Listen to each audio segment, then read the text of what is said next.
Boa tarde, meu nome é Breno Altman, sou jornalista e fundador do site Opera Mundi. Eu vou tentar responder de forma resumida a questão que me foi proposta. Por que a esquerda nunca chegou ao poder na Colômbia? Para abordarmos esse tema, precisamos entender como se organiza e qual a natureza do Estado colombiano, cuja configuração moderna remonta aos anos 40 do século passado. Até então, o país era governado por um sistema bipartidário, com o Partido Conservador e o Partido Liberal disputando o comando da República Colombiana. Os conservadores, organizados desde meados do século XIX, representavam fundamentalmente os grandes latifundiários. Os liberais, estabelecidos como partido mais ou menos na mesma época que os conservadores, recepcionavam os pequenos e médios proprietários de terra, além de incorporarem a nascente burguesia urbana e as camadas médias. Desde a criação de ambos os partidos, por volta de 1850, muitos foram os momentos em que se enfrentaram de armas na mão, através de sucessivas guerras civis, o que viria a impulsionar o fortalecimento e a politização das forças armadas, além dos aparatos policiais e judiciários.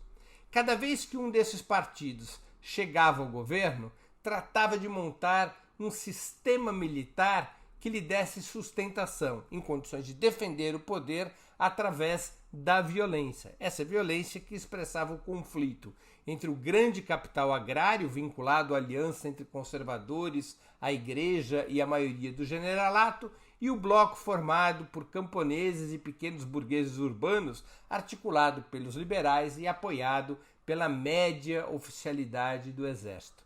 Para vocês terem uma ideia da violência como parte do processo de formação do Estado colombiano, apenas entre 1812 e 1902, no período de 90 anos, a Colômbia teve 14 guerras civis de caráter nacional, sem contar as rebeliões nos estados federados. Esse processo teria uma mudança de qualidade em 1948, quando a fração mais progressista dos liberais ganha provisoriamente o controle do partido, com a liderança de Jorge Eliezer Gaitán, candidato às eleições presidenciais de 1949. Gaitán era um homem próximo às lutas operárias, era um homem próximo, inclusive, aos comunistas. Mas Gaitán seria assassinado no dia 9 de abril de 1948, na hora do almoço. Uma curiosidade, à tarde daquele mesmo dia em que foi assassinado, Gaitán tinha agendada reunião com um jovem líder estudantil cubano chamado Fidel Castro. Como resposta ao assassinato de Gaitán, ocorre uma gigantesca rebelião popular, conhecida como El Bogotazo, na capital do país, deflagrando mais uma guerra civil entre conservadores no poder e os liberais, uma guerra que duraria 10 anos, de 1948 a 1958. Nessa guerra, a ala esquerda dos liberais, os chamados gaitanistas, se aproxima dos comunistas. Quando a direção do Partido Liberal faz as pazes com os conservadores, em 1958, formando uma coalizão de governo com seus antigos desafetos, os gaitanistas se afastam dos liberais e se forma uma aliança formal, uma aliança orgânica entre gaitanistas e comunistas, que levaria a uma nova guerra civil, radicalizada a partir de 1964, com a fundação das Forças Armadas Revolucionárias da Colômbia, as FARC, principal guerrilha da história colombiana. As FARC nascem como uma iniciativa do Partido Comunista, mas abrigando os gaitanistas, essa ala esquerda do Partido Liberal. Manuel Marulanda, o Tiro Fijo, o chefe histórico das FARC, por exemplo, tinha origem no gaitanismo. Outros grupos insurgentes também entrariam em combate, com o objetivo de derrubar o novo sistema bipartidário que continuava servindo ao grande capital e, a partir dos anos 70, também ao narcotráfico. Nesse processo de guerra civil ininterrupta, foi sendo criado um Estado policial, apesar da fachada continuar sendo a de uma democracia liberal, com eleições periódicas, liberdade partidária de imprensa, direito de reunião e manifestação e assim por diante. Esse Estado policial tinha uma estrutura clandestina de caráter civil-militar, operada pelas Forças Armadas, treinada e financiada pelos Estados Unidos, com o objetivo de combater as guerrilhas de forma implacável, especialmente as Farc, que, repito, funcionava como braço armado do Partido Comunista. O crescimento guerrilheiro de forte base camponesa levaria as Forças Armadas, com a ajuda do narcotráfico, a impulsionar uma ampla rede de milícias paramilitares que assumiam as tarefas da guerra suja e as formas ilegais, clandestinas, de luta contra os revolucionários, contra a esquerda armada. Além desses aspectos militares, o processo político colombiano desde os anos 40 é marcado por fraudes e assassinatos de candidatos presidenciais.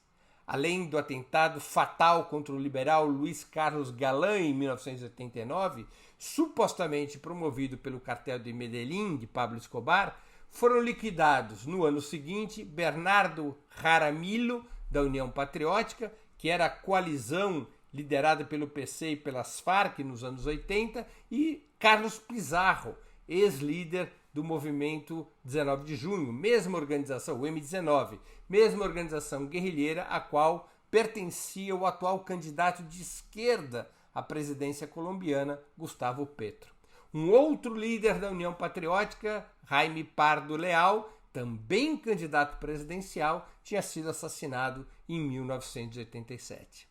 A União Patriótica, aliás, entre 1985 e 1992, em apenas 7 anos, teve 3.000 integrantes assassinados, quase sempre por paramilitares, em plena vigência do que os liberais do mundo todo gostam de chamar Estado Democrático de Direito. 3.000 mortos da União Patriótica, uma coalizão eleitoral pacífica, 3.000 assassinatos em apenas 7 anos. Na prática, a aliança entre o grande capital, o imperialismo e os cartéis da cocaína, com o suporte das Forças Armadas e das milícias paramilitares, bloquearam o acesso da esquerda ao governo pela via institucional, pela via eleitoral.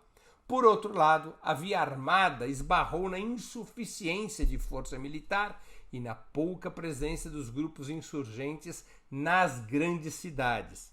Também causou muito prejuízo à esquerda armada o complexo cenário de financiamento da guerrilha, a partir de sequestros, assaltos a bancos e intermediação entre os camponeses cocaleiros e os cartéis da droga, notadamente a partir de meados dos anos 90, quando a União Soviética e o campo socialista já tinham entrado em colapso. As formas de financiamento das Farc levaram a muito desgaste, e um desgaste que foi impulsionado de uma maneira muito bem construída pela direita, um forte desgaste nas grandes cidades, especialmente nas camadas médias e também entre setores populares. Isolada no campo, sem bases efetivas nos centros urbanos, sob ataque cerrado das Forças Armadas, que recebiam financiamento e as mais sofisticadas armas dos Estados Unidos, a guerrilha deixou de ser uma alternativa de poder e se deslocou para o acordo de paz firmado em 2016, pondo fim à Guerra Civil. Embora as Farc não tenham conseguido fazer, ao menos até agora, uma transição bem-sucedida para a vida institucional, ao contrário do que ocorreu no passado com a Frente Farabundo Martí de Libertação Nacional de El Salvador, o fim da Guerra Civil tirou do governo conservador o discurso do medo, que permitia unificar as camadas médias contra a esquerda, sempre apresentada como aliada da luta armada, do terrorismo, dos insurgentes. Ainda que o Estado policial siga intacto, matando seus opositores, e já são quase 2.000 assassinatos desde o acordo de paz em 2016, aparentemente o caminho eleitoral foi desbloqueado para as forças progressistas, com Gustavo Petro despontando como o grande favorito das próximas eleições presidenciais colombianas. Muito obrigado pela atenção. Espero que tenha conseguido colocar algumas informações relevantes para entendermos as dificuldades da esquerda colombiana nas últimas décadas.